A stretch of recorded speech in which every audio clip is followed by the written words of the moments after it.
The birch forest was unnaturally quiet. Tall white trunks rose like silent witnesses, their pale bark glowing faintly under the overcast sky. Dry leaves carpeted the ground, crunching softly beneath every movement. For most, the forest was beautiful. For Elena, it had become a trap. She lay flat against the cold earth, her breath shallow, her heart pounding so violently she feared it might give her away. Her green dress was torn and smeared with dirt, clinging to her trembling body. One hand was stretched forward, clutching a small plastic bag filled with bread and rice, the last food she had managed to gather. Behind her, she felt it. The weight. The heat. The breath. A low, guttural growl rumbled through the air, vibrating through her bones. The lion stood over her, massive and terrifying, his golden mane darkened with shadow. His jaws clamped onto the fabric of her dress, pulling her backward with slow, deliberate strength. Elena cried out, her fingers digging into the soil. "No, please," she whispered, though she knew he could not understand. Her mind raced back only hours earlier. She had not always lived near the forest. Once, Elena had a home, small, warm, filled with laughter. Her husband, Daniel, worked as a wildlife researcher. He believed in coexistence between humans and nature. He believed forests should be protected, not feared. She believed in him.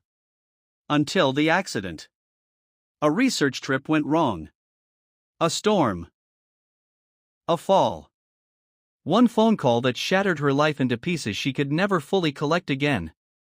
With Daniel gone, the organization abandoned the remote station. Supplies stopped coming. Roads flooded.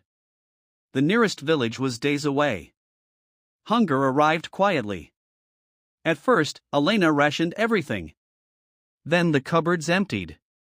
Then her strength faded. On the fourth day without food, desperation overpowered fear. She went into the forest.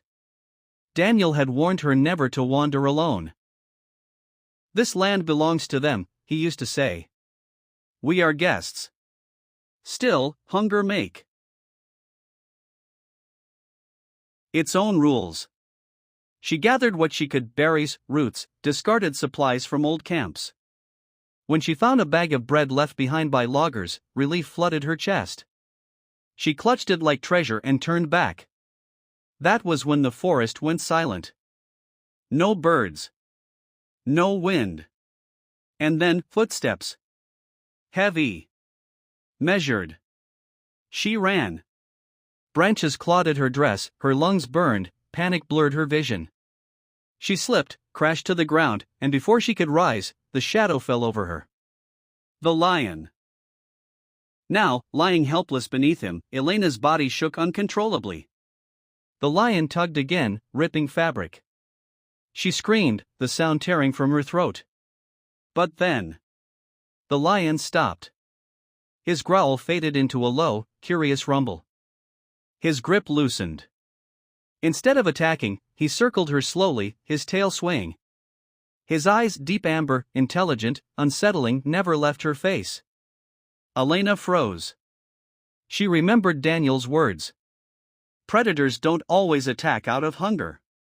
Sometimes they test. Sometimes they warn. With trembling hands, she slowly released the bag of food and pushed it away from her body. Bread spilled onto the leaves. The lion lowered his head. He sniffed the food, then looked back at her. Seconds stretched into eternity.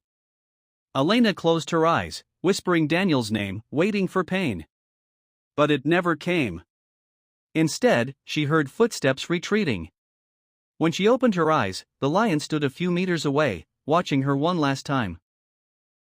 Then, with a powerful leap, he disappeared into the trees.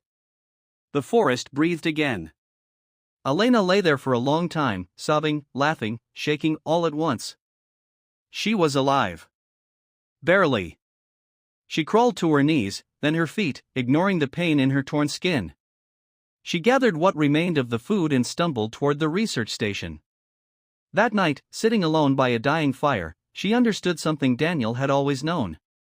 The forest had not spared her because she was weak. It spared her because she was human and because she showed surrender. Not resistance. From that day on, Elena changed. She learned the forest. She respected its boundaries. She shared food when she could, left offerings at the edge of the trees. She survived not by conquering nature, but by listening to it. Sometimes, at dawn, she would see a lion's silhouette standing between the birch trees, watching from a distance. Not hunting. Guarding.